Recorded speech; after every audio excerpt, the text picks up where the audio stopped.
Bonjour, bonsoir à tous. Ravi de vous retrouver pour cet autre numéro de Force Candidat. Un autre candidat aujourd'hui face à vous pour vous présenter son programme de société, Monsieur Jean Delors Biogué, candidat déclaré à la présidentielle de 2023 ici au Gabon, candidat indépendant. Il se définit comme le candidat de la société civile. Il nous montrera aujourd'hui son programme de société. Il nous dira ce qu'il prévoit pour le Gabon et pourquoi faudrait l'élire en tant que président de la République.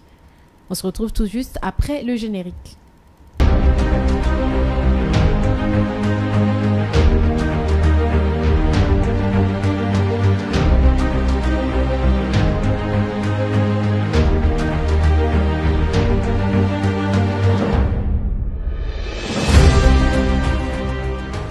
Alors voilà, comme je vous le disais tantôt, nous recevons pour ce numéro de face candidat M. Jean Delors Biogué, candidat indépendant déclaré à la présidentielle de 2023 ici au Gabon. Il est le candidat de la société civile, comme il le dit si bien, et il est avec nous. Bonsoir M. Jean Delors Biogué. Bonsoir madame. Ravi de vous retrouver pour ce numéro. Merci. Alors, vous, futur président du Gabon, qu'est-ce que vous nous réservez? Alors, futur président du Gabon, ou peut-être devrais-je dire prochain président du Gabon, puisque je préfère parler dans une perspective plus proche, c'est de proposer à notre pays un programme de redressement et de renouveau. Un problème de redressement qui va toucher les trois secteurs que sont le secteur économique, le secteur politique et le secteur social. D'accord. On ne va pas développer plus que ça, mais on va d'abord apprendre à vous connaître. Qui êtes-vous? Présentez-vous à nos internautes qui nous suivent. Monsieur Jean Delors Biogué, comment est-ce que vous en arrivez aujourd'hui à vous porter candidat pour les élections présidentielles? Comment est-ce que vous débutez? Très bien. Alors, je suis donc Jean Delors Biogué, et pour dire en plus complet mon nom, Jean Delors Biogué Bintougou. Je suis donc marié, père de famille. Je suis de foi chrétienne, catholique. Et je suis initialement universitaire et diplomate en même temps. Alors j'ai fait mes études à à l'Université catholique de Paris, mais avant à l'École de hautes études politiques de Paris. Et j'ai commencé à travailler aux Nations Unies comme chargé de programme au PNUD. Ensuite j'ai été au niveau du Gabon spécialiste chargé de la coordination du système des Nations Unies, et donc pendant plusieurs années, donc en tout et pour tout j'ai travaillé comme fonctionnaire international pendant 10 années. Et j'ai donc démissionné il y a quelques années pour reprendre mes activités d'enseignant-chercheur dans les universités du Gabon et dans d'autres universités à travers le monde. Et donc la politique aujourd'hui qui m'appelle, ou du moins que je rejoins, a toujours été un terrain de prédilection pour moi. Mes études, mes fonctions antérieures m'y ont préparé, et donc c'est pour cela que je me suis présenté pour cette échéance, pour proposer au Gabon et aux Gabonais ce que je pense pouvoir correspondre à ma vision du développement et du vivre ensemble dans mon pays. Très bien. Et cette vision du développement et du vivre ensemble, nous allons la développer dans cette deuxième partie de l'émission. Donc la première partie étant consacrée à la présentation, comme vous avez pu le remarquer. Donc la deuxième partie, on parlera du programme, enfin des programmes et politiques, voilà, du candidat, Monsieur Jean Delors Biogué, que nous avons la chance de recevoir sur ce plateau. Et en troisième partie, on abordera les questions d'actualité. Il est très important pour nous de savoir ce que Monsieur Jean Delors Biogué pense de certaines questions, d'avoir son point de vue sur certaines questions qui taraudent l'opinion nationale. Et également, en quatrième et dernière partie, bien sûr, nous aurons notre candidat face à vous, chers internautes, qui nous déclarera voilà, pourquoi il faudrait l'élire en tant que président de la République du Gabon, futur président de la République du Gabon, prochain président de la République du Gabon, je dirais, pour emprunter ces mots. Alors donc, tout de suite, sans tarder, on va aborder la deuxième partie de l'émission. Donc, on parle du programme politique de notre invité.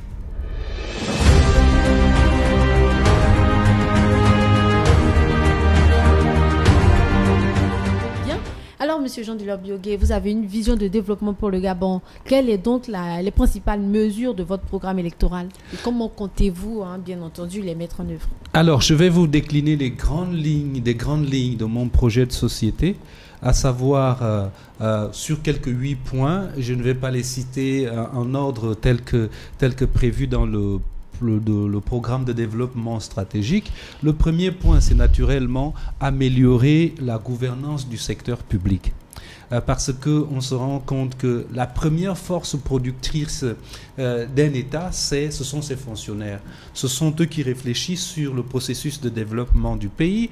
Ce sont eux qui analysent au quotidien et qui mettent en œuvre ces différentes politiques de développement d'un pays, aussi bien du point de vue politique, administratif, etc. Et ce secteur a besoin d'être bien gouverné pour réaliser à la fin les performances de l'État. Cela passera donc par la réforme d'un certain nombre de dispositifs existants, notamment la loi sur la d'orientation générale de la fonction publique. Nous allons également repenser le système de programmation des interventions de l'État, ce qu'on appelle naturellement les politiques publiques, et aussi le système de fonctionnement administratif qui est assez désuet parce qu'il date des années 60. C'est déjà une première faiblesse. L'autre faiblesse, c'est qu'il n'est pas suffisamment appliqué parce que simplement, il y a de part et d'autre des négligences qui font en sorte que les politiques publiques, les lois d'orientation générale ne soient pas appliquées dans notre pays à cause du manque de transparence. Donc, nous allons nous y atteler. Et bien entendu, sur ce pan, il y a un certain nombre de mesures sous-jacentes qui vont aller dans le sens du renforcement des capacités des fonctionnaires actuellement, de l'amélioration des processus de recrutement des fonctionnaires et également la modernisation du système de suivi de la carrière des fonctionnaires. Nous voulons mettre un point d'honneur particulier sur la transversalité fonctionnelle et sectorielle, c'est-à-dire pouvoir éviter la lassitude dans l'exercice de ces activités de fonctionnaires, en établissant plutôt des parallèles, des passerelles entre les secteurs. C'est-à-dire au bout de 5 ans, un fonctionnaire qui a travaillé au ministère de l'économie peut être redéployé au ministère des eaux et forêts, etc., pour éviter justement que le fonctionnaire gabonais ne soit sclérosé et n'en arrive au découragement. Et deuxième chose, retravailler la performance de l'agent public qui va être axé qui n'aura plus pour critère la durée dans la fonction publique, mais beaucoup plus, on mettra un accent sur les résultats. Ces performances vont être évaluées sur la base des indicateurs que nous fixerons aux fonctionnaires et qui vont l'accompagner tout au long de sa vie. Ce qui veut dire que les mesures d'encouragement qui portent sur l'amélioration des primes ou l'augmentation des salaires vont aller beaucoup plus loin que cela, à travers l'instauration des primes de performance qui n'auront rien à voir avec les principes discriminatoires sectoriels actuels. Cela sera généralisé avec un même taux de référence pour tous les fonctionnaires. C'est ça l'égalité. Ensuite, nous allons mettre un pan sur les infrastructures que nous abordons sous l'angle de la consolidation de l'unité nationale.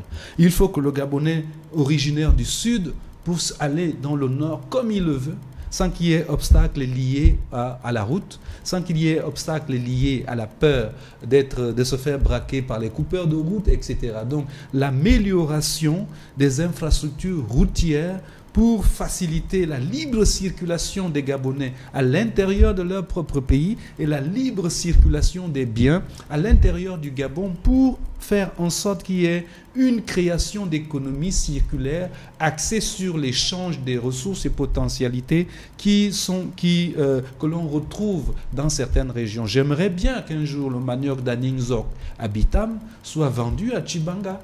Et pour que cela soit effectif, il faut qu'il y ait des routes. Et nous allons également nous servir du fait que nous avons un long fleuve qui s'appelle l'Ogoué, qui traverse la plupart des provinces. D'ailleurs, on voit Ogoué-Lolo, Ogoué maritime, c'est-à-dire qu'il y a un pan. Rendre l'Ogoué navigable pour permettre de développer par la suite le tourisme et aussi tous ceux qui ont la phobie du transport routier puissent emprunter le transport lagunier, maritime et fluvial et tout ce que l'on veut. Donc, rendre les infrastructures au service de l'unité nationale et du développement économique. Le troisième pan, ce sera donc le développement social, donc la protection sociale et tout ce qui concerne le renforcement des services sociaux de base. Le quatrième pan, c'est naturellement l'économie, une économie au service du développement axée sur, d'un côté, la diversification horizontale et la diversification verticale. Nous allons y revenir. Le cinquième point, ce sera sur le rayonnement, la culture au service du rayonnement du Gabon. Le sixième point, c'est la défense du territoire, axée sur la promotion de la défense nationale des territoires, donc les frontières nationales, mais également les deux espaces auxquels nous appartenons, c'est-à-dire la CEAC et la CEMAC. Nous ne pouvons pas concevoir le système de sécurité du Gabon qui soit singulier au Gabon sans avoir une dimension sous-régionale, parce qu'il y a des vulnérabilités autour de nous qui vont rendre vulnérable notre système de défense s'il n'est pas interconnecté. Ensuite, le septième point, c'est la diplomatie. Nous allons mettre la diplomatie au service du rayonnement international du Gabon, de manière à ce que toutes les ressources et potentialités aujourd'hui qui ne sont pas suffisamment exploitées, la position géostratégique du Gabon sur le globe terrestre, les opportunités géostratégiques offertes par nos matières premières peuvent constituer des leviers puissants d'un développement de notre diplomatie. Ensuite, le dernier point. Le dernier point, c'est naturellement l'éducation et la formation professionnelle qui doivent être axées sur l'inclusion. Voilà, un programme, comme vous le constatez, chers internautes, on va dire très étoffé, qu'on souhaiterait bien voir mis en œuvre quand vous deviendrez, bien entendu, président de la République du Gabon. Et ce programme-là, bien entendu, il œuvre pour le développement, voilà, selon vos aspirations, il œuvre pour le développement du Gabon, mais qui parle de développement aujourd'hui, parle forcément de développement durable et de protection de l'environnement. Quelle est votre vision en ce qui concerne ces deux points-là? Alors, la vision que nous développons autour du développement durable et de la protection de l'environnement va certainement sortir des sentiers battus. Pourquoi? Parce que la vision actuelle qui a été impulsée par la communauté internationale dans le cadre des différents COP qu'il y a eu ne tient pas compte des attentes réelles des populations des pays à qui on demande de faire un effort dans ce sens. Nous concevons que si l'Europe, la trajectoire de développement de l'Europe, qui a fait de l'Occident de manière globale, qui a fait des différents pays membres de ce bloc géopolitique et géostratégique, et géoéconomique même et commercial, a été à l'origine de leur prospérité. Pourquoi nous ne suivrions pas le même modèle? C'est-à-dire, nous allons vers la transformation de nos matières premières, la transformation, l'industrialisation, mais une industrialisation propre, madame. Et c'est là où la différence va se faire. Parce que, qu'est-ce qui fait en sorte que le modèle de développement économique de l'Occident ait pollué le monde? C'est parce que l'Occident a développé un modèle de production capitaliste qui est axé sur une production de masse qui ne tienne pas compte des réels besoins. Donc nous produisons beaucoup plus que l'on ne consomme. Et donc il faut revoir cette chaîne. Et nous, le modèle que nous allons suivre, il sera axé sur la consommation et la production qui est alignée aux besoins réels. Et donc, à partir de cet instant, nous allons redonner un sens particulier à notre place dans la CEAC, dans la CEMAC, dans la mesure où nous allons mettre en place avec les pays voisins une sorte d'économie interdépendante, de manière à ce que le Cameroun produit de manière propre ne soit pas reproduit au Gabon pour éviter la redite, et que nous soyons dépendants du Cameroun sur certains produits et que le Cameroun soit dépendant de nous. Et là, nous allons consolider l'intégration régionale et développer un pôle de développement solide axé sur l'interdépendance. Et c'est cette interdépendance qui va nous amener à faire en sorte que les menaces que nous avons en commun soient abordées de manière commune. Très bien. En ce qui concerne, donc ça, c'est pour ce qui concerne la protection de l'environnement et le développement durable. Et un autre problème, Monsieur Jean Delors Biogué, qui est vraiment une question aussi très importante pour les Gabonais, c'est la question de l'emploi. Alors vous, Président, comment est-ce que vous comptez stimuler la croissance économique et créer des opportunités d'emploi pour les Gabonais? Alors, j'ai dit tout à l'heure dans le pan qui était consacré à l'économie que nous mettons un accent particulier sur une économie axée sur la croissance et la production, la création d'emplois. Et donc, lorsque nous parlons de croissance dans notre pays, nous avons un problème depuis de nombreuses années. Le fait que le secteur pétrolier soit à lui seul pourvoyeur de ressources après pratiquement 40% des recettes de l'État. Ce qui fait que dans le secteur pétrolier, on trouve des métiers assez pointus qui ne sont pas ouverts, n'est-ce pas, à la main-d'œuvre locale, parce que nos universités et nos écoles ne forment pas encore de cadres qui peuvent absorber la demande du secteur pétrolier dans certains domaines extrêmement pointus, la géologie, et tout ce qu'on veut, etc. Je n'en sais rien. Géosciences, prospection pétrolière, etc. Et donc, ce que nous voulons sur ce plan, c'est de mettre en place un système d'absorption du chômage axé sur la diversification de l'économie. Et cette diversification ne doit pas seulement être une diversification sectorielle, parce que depuis pratiquement 2009, les autorités actuelles qui dirigent notre pays ont mis l'accent sur la diversification sectorielle et on a du mal à voir les résultats de cette diversification sectorielle. Nous allons certes maintenir... Vous entendez quoi par diversification sectorielle? C'est-à-dire multiplier le nombre de secteurs qui produisent la richesse au pays. Ce n'est plus seulement le pétrole.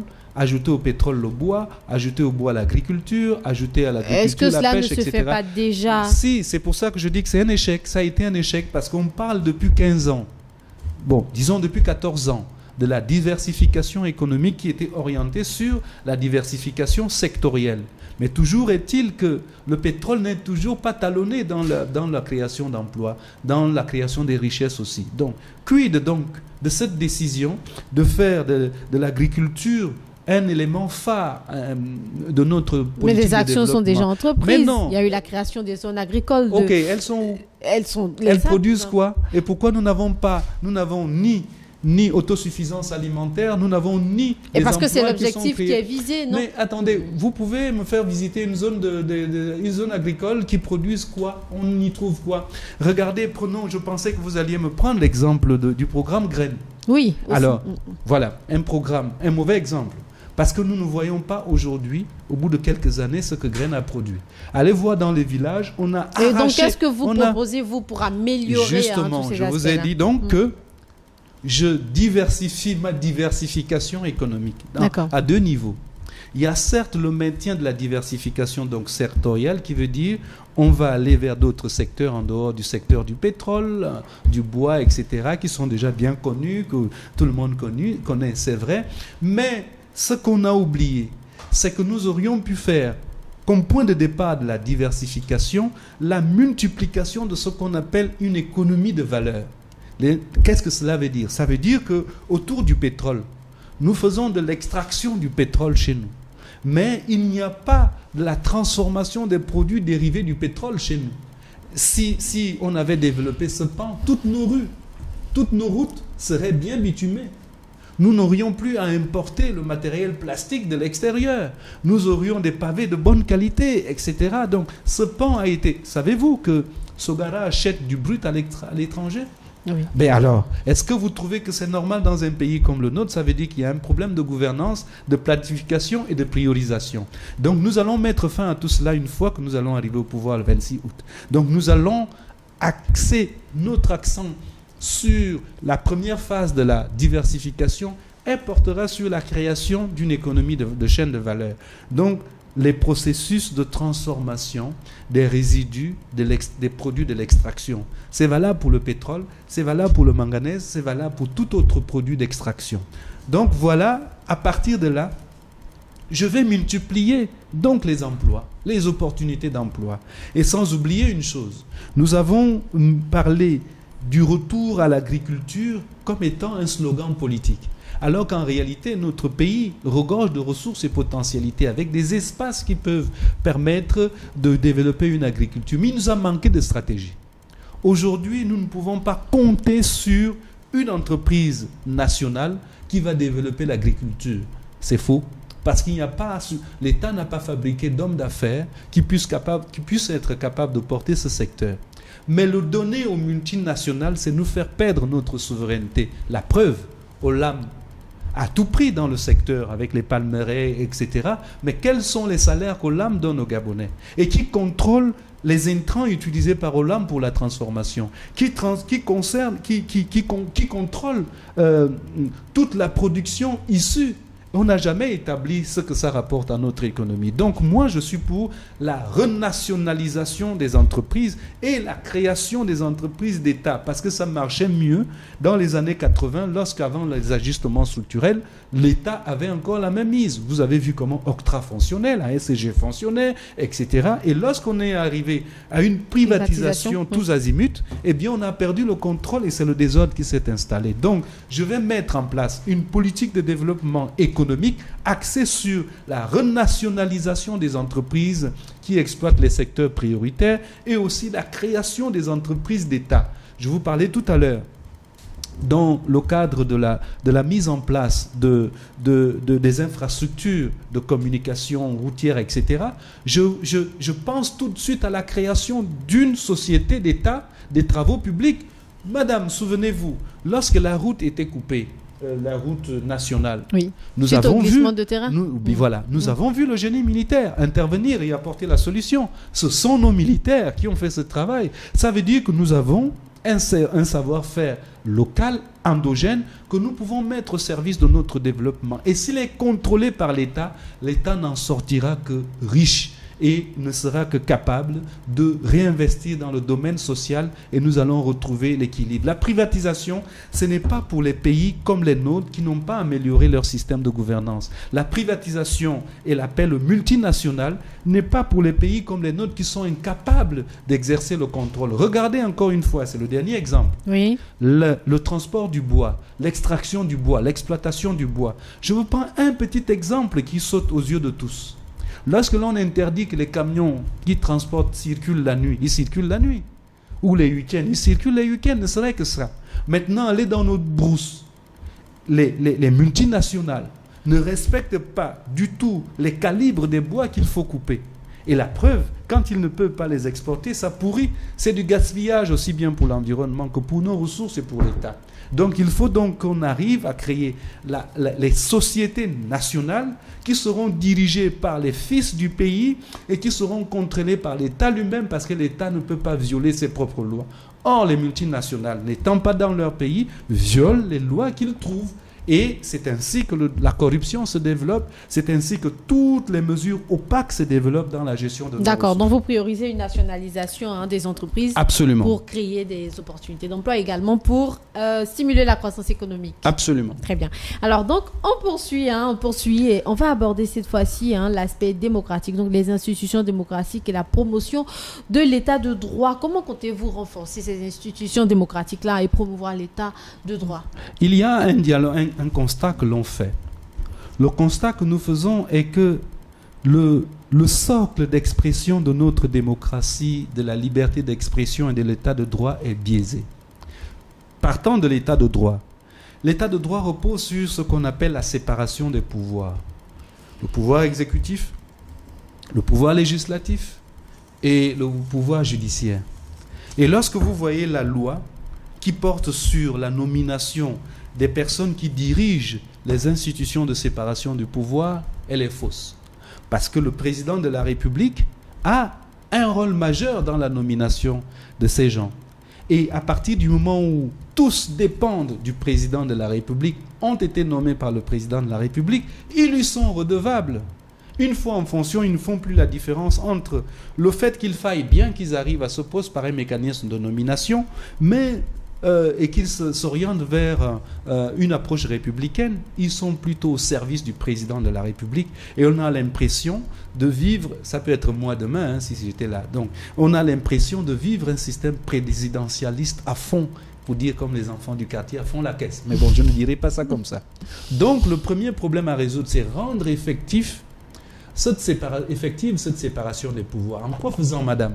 En modifiant la loi sur les mécanismes de nomination des personnes à la tête de ceux qui gèrent les institutions. Donc, les juges seront nommés par leur père. Et donc, le président de l'Assemblée nationale sera désigné par ses pairs et non plus par le président de la République. Le président de la Cour constitutionnelle, etc. Donc, ce sont les mesures que nous allons prendre pour préparer déjà le socle d'expression de la démocratie et d'état de droit. Deuxième mesure, nous allons travailler profondément sur la loi sur les partis politiques. Nous trouvons que elle comporte beaucoup de liberté. C'est une bonne chose parce que n'importe qui peut créer un parti politique au Gabon. Mais en même temps, c'est une question assez difficile lorsqu'on aborde la question du financement des partis politiques. Parce qu'aujourd'hui, dans cette loi, que ce soit la loi sur les partis politiques ou les dispositifs de cette loi qui concernent le financement des partis politiques, tout est fait pour que ce soit le PDG qui soit tout le temps majoritaire. Parce que c'est lui qui a les moyens de financer ses candidats. C'est lui qui a les moyens, en tant que parti qui a été longtemps le parti État. Donc il faut remettre à plat notre loi, mettre au même pied d'égalité tous les partis politiques à travers la fixation du même nombre, du même taux de financement. Qu'un parti politique ait 10 000 députés ou moins de députés, etc., c'est le même taux pour donner à tout le monde les mêmes chances. Et là, la démocratie sera effective. Mais être exigeant vis-à-vis des partis politiques. Parce que nous avons vu aussi des partis politiques qui véhiculent comment dirais-je, l'ethnocentrisme, parce que ne reposant pas sur une base idéologique. Et donc, l'une des réformes consistera à exiger des partis politiques, pas seulement les statuts, mais une vision, une idéologie à promouvoir et regarder si cette idéologie est capable de fédérer tous les Gabonais. Et si elle est capable de fédérer tous les Gabonais, là, oui, on peut considérer qu'on peut avoir des partis politiques compétitifs. Aujourd'hui, ce qui se passe dans les partis politiques gabonais, c'est qu'ils ont tous la connotation, en termes de démographie, de participants et de militants, la connotation de l'origine ethnique du fondateur. Et ça, c'est biaiser la démocratie. Ce n'est plus la démocratie parce que les partis politiques constituent également les creusets de l'unité nationale. Donc nous allons porter des réformes à ce niveau. Très bien. Alors, on va évoquer maintenant un autre point que vous avez évoqué plus haut en ce qui concerne l'accès aux soins de santé et, bien entendu, le système éducatif. Alors, quelles sont vos propositions pour améliorer dans la continuité de ce que vous évoquiez lorsque vous nous parliez de votre programme électoral? Merci. Alors, nous avons donc un système qu'il faut mettre aux normes de l'OMS. En ce qui concerne j'ai envie de dire, le rayon, je n'arrive pas à trouver la bonne expression, mais que je sache, il faut une unité de soins à chaque 5 km des espaces de vie. Donc, les soins de proximité. Nous avons fait un travail extraordinaire à travers la création des centres hospitaliers universitaires, d'ailleurs qui fonctionnent mal. Mais aujourd'hui, il est question de renforcer déjà, réformer le fonctionnement de ces systèmes universitaires, de ces centres hospitaliers universitaires. Et deuxièmement, nous mettre dans la tête que la santé de proximité est bien meilleure que les grandes initiatives. Parce que si l'hôpital universitaire est situé à Libreville, comment il fait celui qui tombe malade, je ne sais pas, en Toum ou un peu plus loin que cela, comment il va être pris en charge s'il n'y a pas de structure intermédiaire? Donc nous sommes pour le développement dans tous les quartiers des structures sanitaires de premiers soins qui soient capables d'aller jusqu'aux opérations d'urgence, de manière à ce que l'hôpital central soit désengorgé des pathologies que l'on peut prendre en charge au premier niveau.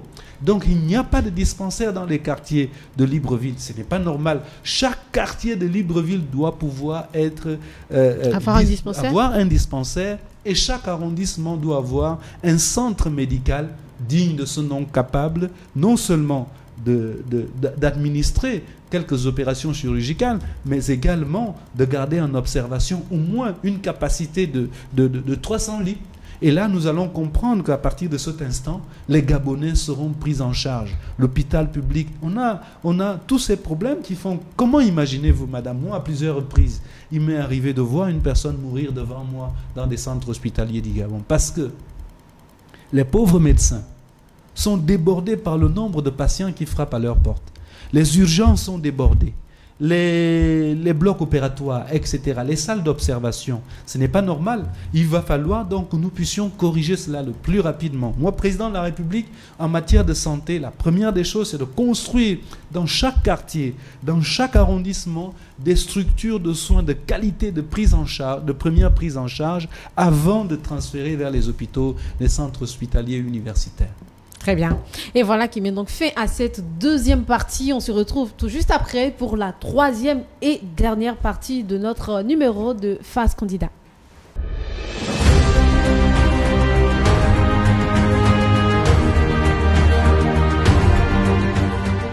Alors voilà, nous sommes de retour pour ce numéro de Face Candidat dans lequel nous recevons M. Jean-Delors Biogué, candidat déclaré à la présidentielle de 2023, candidat de la société civile, comme il le dit. Et en première partie de l'émission, nous avons parlé de lui, voilà, de ses motivations, de son parcours. En deuxième partie, nous avons parlé de son programme politique. Et en troisième partie, nous parlerons maintenant des questions d'actualité, des questions que vous vous posez, qu'on se pose tous, chers internautes. Alors, Monsieur Jean-Delors Biogué, comment comptez-vous faire face au défi de la corruption et promouvoir la transparence dans la gestion publique? Très bien. Alors, il y a d'abord à établir le diagnostic des causes de la corruption. Ce sera la première action que je vais poser. Et ces diagnostics que nous connaissons déjà plus ou moins, qui peut être lié non seulement au fait qu'on peut avoir des fonctionnaires véreux, mais d'abord et avant tout, quels sont les éléments qui encouragent cette attitude? Le niveau des salaires est bas, madame, et le niveau de vie est très élevé. Donc le pauvre fonctionnaire n'arrive pas à joindre les deux bouts. Ce n'est pas pour trouver une excuse à la corruption, mais elle peut se justifier par ce fait. Donc il faut qu'on arrive à un système où on permette à tous les fonctionnaires, particulièrement, d'avoir un niveau de vie assez élevé pour pouvoir être à l'abri de la tentation à la corruption. Qu'est-ce que nous entendons faire? Nous allons plafonner les prix de certains produits de première nécessité. Nous allons plafonner les loyers. Et nous allons beaucoup plus encourager la construction des logements sociaux pour tous les fonctionnaires qui sont en activité. Et ces logements sociaux leur seront donnés gratuitement, de manière à ce que ceux qui n'ont pas pu obtenir, qu'ils réalisent des économies d'échelle sur son salaire et qu'il puisse s'investir et se réaliser à la fin de sa vie, qu'il ait un terrain, qu'il ait une maison pour lui, etc., etc. Deuxième chose, nous allons mettre en place un dispositif de contrôle des activités des fonctionnaires axé sur la transparence. Et donc, à partir du moment où le fonctionnaire se sentira contrôlé dans l'exercice de ses fonctions, il sera moins porté à développer la corruption. Troisième chose, nous allons mettre fin à l'impunité. Parce que c'est l'impunité qui pousse à la reproduction de mauvaises habitudes. Vous connaissez très bien, il y a beaucoup de scandales qui sont publiés dans les journaux, et bien toutes les personnes qui sont accusées de vol des deniers publics ou de détournement des deniers publics sont en liberté. Donc c'est la troisième chose, la troisième mesure à faire, et la troisième dispositif à mettre en place, c'est le dispositif, n'est-ce pas, de lutte contre l'impunité à travers justement l'exigence qui sera faite aux fonctionnaires de payer de leur forfait. Donc à partir du moment où on sort de là et qu'on met en place des mesures dissuasives, on a en place un système qui améliore le niveau de corruption dans notre pays. Mais en amont de tout, c'est d'abord de mettre dans notre système éducatif, dès le primaire, je dirais même le pré-primaire, l'éthique dans la gestion de la chose publique. Ce sera une mesure préventive qui va déjà travailler la conscience du citoyen à la notion de bien commun, la conscience du citoyen à la notion de vol et la conscience du citoyen à la notion de respect du bien public. Ça, c'est ce qui concerne la lutte contre la corruption. J'ai oublié l'autre volet. Et alors, le deuxième volet, c'est bien sûr la promotion de la transparence dans la gestion publique. Alors, c'est la mise en place des lois. et des stratégies, des mécanismes de traitement de la chose publique. Aujourd'hui, nous ne savons pas particulièrement dans quelles conditions s'élabore le processus par exemple, d'endettement du Gabon. Il est fondé sur quoi? Il est fondé sur quels paramètres et seuls critères? On nous annonce simplement que le pays est endetté ou s'apprête à aller emprunter de l'argent à telle ou telle banque, à tel ou tel pays, sans trop savoir si les parlementaires ont regardé cela de très près. Et je mettrai même en place une autre administration, parce que le premier objectif pour moi, c'est de faire tomber le Sénat. Parce que je pense que l'administration parlementaire est très coûteuse au Gabon. Nous pouvons très bien maintenir une seule chambre, mais transformer la deuxième chambre en conseil de surveillance qui va être porté simplement par des notables du pays qui vont intégrer et les chefs de village, et les chefs de quartier, et les anciens députés, les anciens présidents, les anciens ministres qui auraient marqué l'histoire de notre pays pour constituer une espèce de conseil de surveillance de la République. Une fois que la loi a déjà été validée au niveau du Parlement, soumettre cette loi à l'appréciation de ce collège qui sera à chaque fois ad hoc et dont le fonctionnement ne nécessitera pas un budget qui soit consacré et qui grève les ressources de l'État.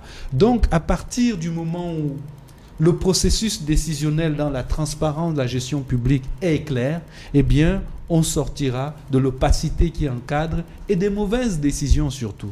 Et donc, ici, nous avons à faire face à l'opacité d'une part et de deux aux décisions erronées et qui ne cadrent pas avec la réalité, mais très souvent qui profitent aux fonctionnaires. Comment considérez-vous que dans un pays comme le Gabon, les plus riches, ce qu'on appelle les riches du Gabon, soient les fonctionnaires? Et quand on regarde le niveau de salaire d'un fonctionnaire, il ne lui permet pas d'être milliardaire ou multimillionnaire. Ça veut dire que l'État a souffert. Ça veut dire que les caisses de l'État ont été vidées. Et si ça a été vidé, c'est parce que le mécanisme a été facilité par tout un système qui est mis en place. Nous allons commencer à l'auditer.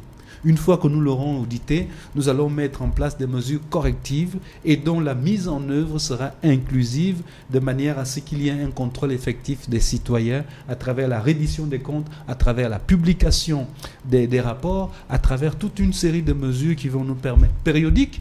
Et là, j'insiste sur la périodicité. Il ne sera pas question d'attendre 2 ans pour évaluer une politique publique, ni 3, ni même 1 an. Tous les trimestres, l'efficacité des politiques publiques sera évaluée de manière à ce que nous puissions voir où sont les gaps, où sont les faiblesses et là où ça marche moins bien pour apporter très rapidement les résultats de manière à ce qu'au semestre suivant, au trimestre suivant, nous ayons établi des mesures correctives et mesuré leur efficacité.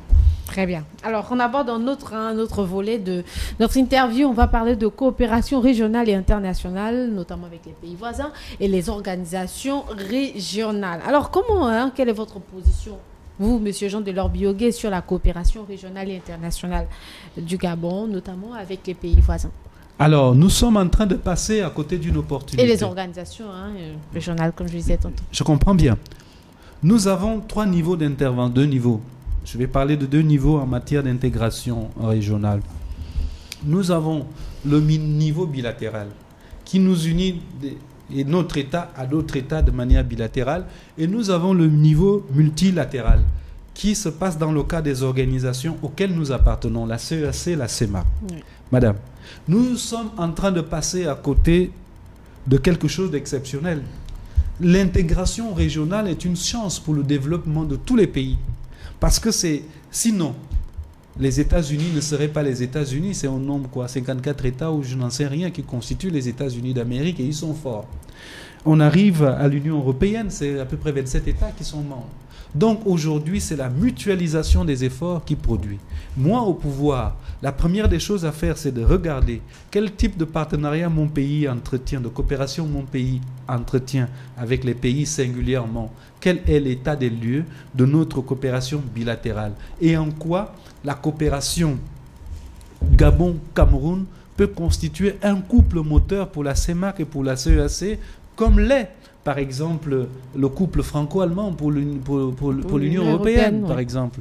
Donc, nous devrons trouver des nations phares et des couples qui s'organisent de manière à ce qu'on impulse cette intégration régionale parce qu'elle nous est profitable. 1, elle élargit notre marché. 2, elle facilite les relations de sécurité et d'interdépendance parce que si notre sécurité, notre système de fonctionnement au niveau sous-régional est interdépendant, je vais aller au secours du Cameroun lorsqu'il se bat contre le terrorisme. Je vais aller au secours de la Guinée équatoriale parce que si la Guinée équatoriale tombe, je tombe, etc. Donc sortir du complexe pour aller interpersonnel, pour aller vers des relations objectives axées sur le développement des peuples et des nations qui constituent notre sous-région. Et à partir de là, il n'y aura pas de mal à dire que si la Guinée équatoriale a de potentiel énergétique plus élevé que les miennes, que j'aille acheter l'électricité en Guinée équatoriale. Et si moi, j'ai des opportunités plus élevées dans le secteur de la transformation, que la Guinée équatoriale vienne transformer chez moi, etc. Ce sont ces dialogues francs qu'il va falloir qu'on réussisse à intégrer, à implémenter au niveau de nos relations bilatérales. Au niveau du multilatéral, nous avons bâti la CEMAC et la CEAC, 2 machines qu'on n'arrive pas à faire fonctionner. Parce que, hormis le traité, etc., pour mettre en place le programme découlant des traités, chaque chef d'État travaille en vase clos. Parce qu'il y a réellement un problème de confiance entre les chefs de l'État. Parce que s'il n'y avait pas un problème de confiance, ils se verraient le plus souvent, ils travailleraient ensemble et les populations pourraient voir les programmes conjoints se développer. Moi, j'ai travaillé longuement aux Nations Unies. L'expérience que j'ai acquise en coordonnant les activités de toutes les agences du système des Nations Unies, coordination technique, j'entends, m'amène à exposer au niveau supranational et même à l'échelle africaine ces mécanismes, ces pratiques de programmation conjointe, de répartition des tâches, de constitution de fonds communs pour aller vers le développement. Vous avez des initiatives interrégionales, vous avez des initiatives sous-régionales et même internationales qui peinent à prendre forme parce qu'il nous manque de la volonté politique. Et nous sommes confrontés, nos chefs d'État, particulièrement le mien, parce que je suis opposant aujourd'hui, je peux me le permettre, je m'oppose. Donc, il y a eu un problème, une faible appropriation de tout ce qui se passe au niveau régional. Si je vous dis, par exemple, madame, d'examiner quelles sont les politiques décidées à l'échelle régionale qui sont mises en œuvre au Gabon, il n'y a aucune. Je suis prêt à parier, à mettre mes 2 mains au feu, voire ajouter même à cela mes 2 pieds. Il n'y a aucune, et je sais ce dont je parle parce que c'est dans ce milieu que je baigne et que j'ai évolué. Il n'y a aucune. Pourquoi? Problème d'appropriation. Et entre-temps, les menaces prennent du terrain. La pauvreté, la cherté de la vie, etc. Il faut donc que nous établissions des relations objectives, rationnelles et axées sur la croissance et la protection de nos peuples avec les pays voisins et dans le cadre multinational. Donc la première chose que je ferai, une fois élu président de la République, je vais faire le tour sans complexe des chefs d'État de la région et de la sous-région et même au niveau africain, pour leur exposer ma vision de ce qui se fait au niveau des communautés économiques régionales et au niveau de l'Union africaine et de leur proposer, s'il n'y a pas possibilité, d'explorer quelque chose qui nous permet de sortir du cercle vicieux dans lequel nous sommes. Et je vais y arriver parce que je me suis préparé pour ça toute ma vie. Et nous espérons que vous y arriverez. C'est tout le souhait, tout le mal que nous pouvons vous souhaiter, Monsieur Jean Delors Biogué. Alors, dernière question avant d'arriver à votre message, donc votre adresse à la nation, on va dire comme ça.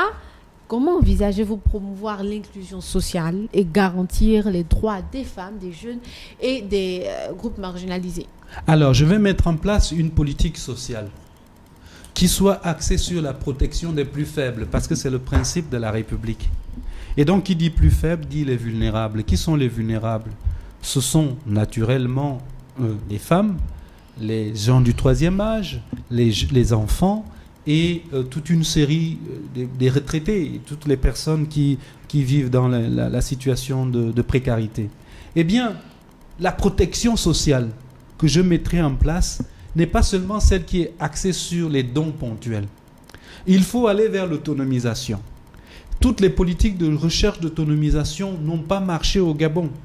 Vous partirez de ce qui s'est passé lorsqu'il y a eu le fameux rapport McKinsey avec tout ce qu'on a vu, la stratégie d'investissement humain, et aujourd'hui, 5 ans, 7 ans plus tard, qu'est-ce que ça donne? Ça n'a rien donné, ça n'a pas été productif, parce que c'était fondé sur des slogans politiques, et on a fait appel à des experts qui ne sont pas au fait de la réalité locale.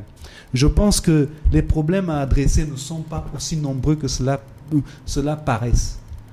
Il faut autonomiser les groupes vulnérables à travers le développement des activités, pas des AGR, qui sont considérées comme des mesures politiques, mais faire des groupes vulnérables de véritables producteurs de richesse. Qu'est-ce que j'entends par là? Une personne qui n'a pas d'emploi, c'est au moins planté. Eh bien, le transformer en producteur d'une filière agricole, par exemple, de manière à ce que les riches aillent acheter chez lui, que les riches soient dépendants de son activité, que ce ne soit pas une activité saisonnière, mais que ce soit une activité permanente. Là, oui. Que voulez-vous qu'une femme fasse avec un don de 250 000 francs? Elle va aller où? Elle va faire quoi avec? Elle n'a pas constituer un capital et ensuite trouver un endroit, un local où développer son activité, payer tous les jours, payer les taxes de la mairie, payer les impôts, etc. Elle ne va rien. Elle n'ira nulle part avec ça. Or, c'est le modèle actuel. Le modèle que nous voulons, c'est l'autonomisation, qui est axé sur la création des banques qui financent les activités les plus faibles, avec les femmes isolées, les jeunes filles mères isolées, tous ceux qui sont confrontés à la précarité, les jeunes en décrochage précoce, ceux qui font à la gare routière, au vendo.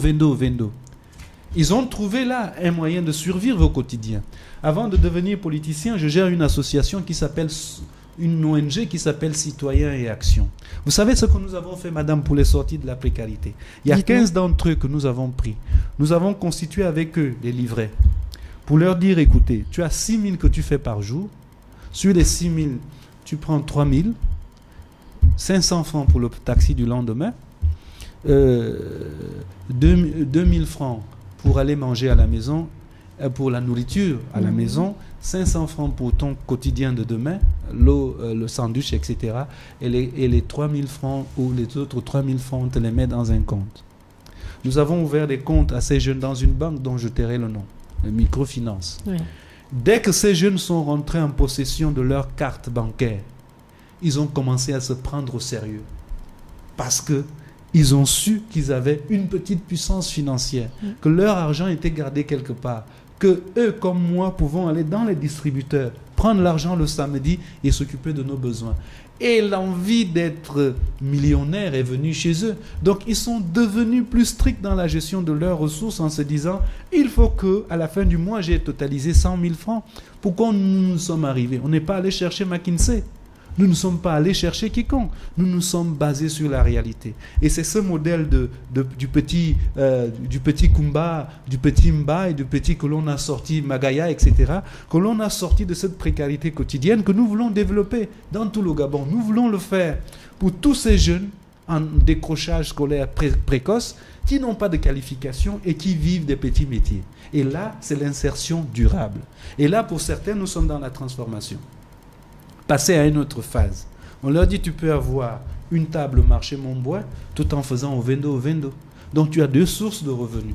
Et là, tu mets qui à côté? Ta petite sœur qui est dans la même situation que toi, qui elle vend sur ta table avec tous les produits que nous voulons, l'eau, la banane, etc., etc. C'est comme ça qu'on s'occupe des gens en respectant leur dignité et non en allant leur donner 5 000 francs quand ça nous plaît ou 25 000 francs tous les 3 mois. Cela ne contribue pas à l'autonomisation et ne constitue pas une solution durable à leurs problèmes. Et on vous le concède. Voilà, c'est votre stratégie, c'est votre opinion, on vous le concède. On vous a écouté, M. Jean Delors Biogué, sur ces 3 parties de l'émission. On sait qui vous êtes aujourd'hui, on sait vos parcours, vos motivations également. Et on en sait un peu plus sur votre programme politique. Et on sait votre point de vue également sur les questions de l'actualité. Et en ce moment, les Gabonais vous regardent, les Gabonaises vous regardent. Quel est votre message? Pourquoi on devrait vous élire en tant que président de la République du Gabon? Vous, M. Jean Delors Biogué, président de la République du Gabon. Que diriez-vous aux Gabonais? Peuple gabonais, Je remercie Média 241 de m'avoir invité et de me donner cette opportunité de m'adresser à vous pour la énième fois. Je voudrais vous dire une chose, c'est que vous êtes à une période unique de l'histoire de notre pays. C'est la première fois que dans une compétition électorale, vous allez avoir un candidat neuf qui n'a jamais pillé les ressources de l'État, qui n'a jamais participé à une gestion quelconque de la chose publique pour qu'il soit comptable de l'état calamiteux que je dénonce aujourd'hui, et ça n'engage que moi, de notre pays. Vous avez pour la première fois devant vous une personne qui ne porte pas un grand nom des familles de quiconque qui ont pris en otage notre pays. Eh bien, c'est un nom qui vient des quartiers. C'est un nom qui a réussi à se battre au niveau international et qui a laissé son expertise comme référence. Vous pouvez taper son nom dans Google, vous allez trouver tout ce que nous avons pu faire au Gabon et à travers le monde. Je vous invite donc à ne même pas hésiter à voter pour moi pour ces arguments, parce que je vais instaurer un système de gouvernance juste et équitable de notre pays, décomplexé et complètement libre des pesanteurs liées aux alliances. Je vous remercie. Merci à vous, Monsieur Jean Delors Biogué. Merci pour votre, on va dire pour votre adresse aux Gabonais. Merci de nous avoir fait part de votre programme électoral. Nous avons été très ravis de vous recevoir, nos internautes aussi. Je parie. Alors pour ce numéro de Face Candidat, nous recevions Monsieur Jean Delors Biogué, qui est candidat indépendant déclaré pour la présidentielle de 2023. Il est également le candidat de la société civile. Voilà. Merci de nous avoir suivis. Et puis Monsieur Jean Delors Biogué, nous vous souhaitons bonne chance, Merci. bonne continuation. C'est trop tôt, non? Je reviendrai pour exploser. Bien entendu, dans le cadre de notre programme que nous sommes en train de peaufiner en ce moment.